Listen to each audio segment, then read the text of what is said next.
A day in the life of a 22-year-old content creator charot. Pumunta nga kami dito sa farm kasi wala kaming tubig sa bahay. Ay naku mga akla, nakakaloka, wala kaming tubig simula pa nung bagyo. Kaya napagdesisyonan nga namin na pumunta na lang dito sa farm kasi at least dito maraming tubig. Kasama nga namin tong mga bata na napakalikot. Buti na nga lang, meron tong kanilang lolo Lemon. At habang hinihintay ko nga ang aking ipag para matapos sa paglalaba, naboring ang inyong akla. Hugasan ba naman ng sandamakmak na hugasin? Buti na lang talaga at maraming tubig. Naloka nga din ako kasi napakasebo ng mga hugasin. Hindi namin namalayan na oras na pala ng merienda. Kaya ito kami ngayon, sabay naming binuksan ng chips. At ito nga itong mga batang nauna, wala namang ginagawa kundi magpaanawa. Pero at least cute, 'di ba? Ito ngang si Trevor na alagang-alaga, naging batang yagit sa mga pinaggagawa. Pinang-car wash nga itong tubig kanal. Ewan ko sa'yo be, lagot ka sa nanay mo. Nagagalit nga kami dyan, kaso pinipigilan nga kami ng kuya.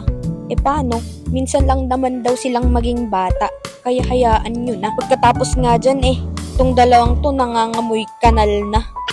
Hinayaan na nga lang namin sila dyan at naglaro ng putik. Buti na lang talaga at marami kaming tubig. Kung wala, matutulog tong mga batang tong nangangamoy araw at amoy putik at tubig kanal. Pero wag nga kayong mag-alala kasi yung tubig na nasa kanal yung pinaglalabhan ng aking ipag. Bali tatlo nga kaming magkakasamang maglalaba dyan. Nauna nga tong mag-asawa kasi napakarami nilang lalabhan. Kagandahan nga na may asawa ka, may magsasampay ng nilalabhan mo.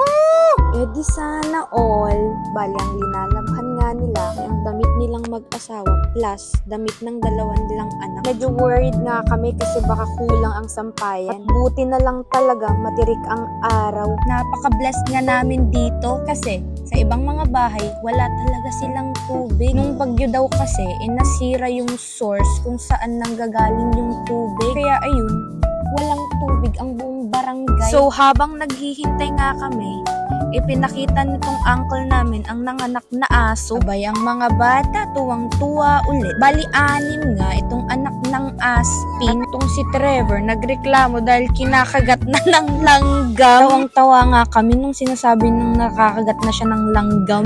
Buti na lang apaka-cute ng mga kuta. Sa dami nga nila, baka ipamigay at ibenta namin yung iba. Nangangamba kasi kami kasi baka wala kaming maipakain. Madalas kasi mag-isa lang si uncle dito sa farm. Nung matapos nga ni madam maglaba, kami naman ang sumunod. Medyo binilisan nga namin kasi baka biglang umulan. Alam nyo naman na dito sa Pinas na kahit matirik ang araw, bigla-biglang umuulan. Nagpapasalamat nga kami kay Ate Madam na nagpahukay ng water source. Shout out sa'yo, Ate Madam. Kung hindi dahil sa pagsisikap mo, hindi malalabhan ang damit namin.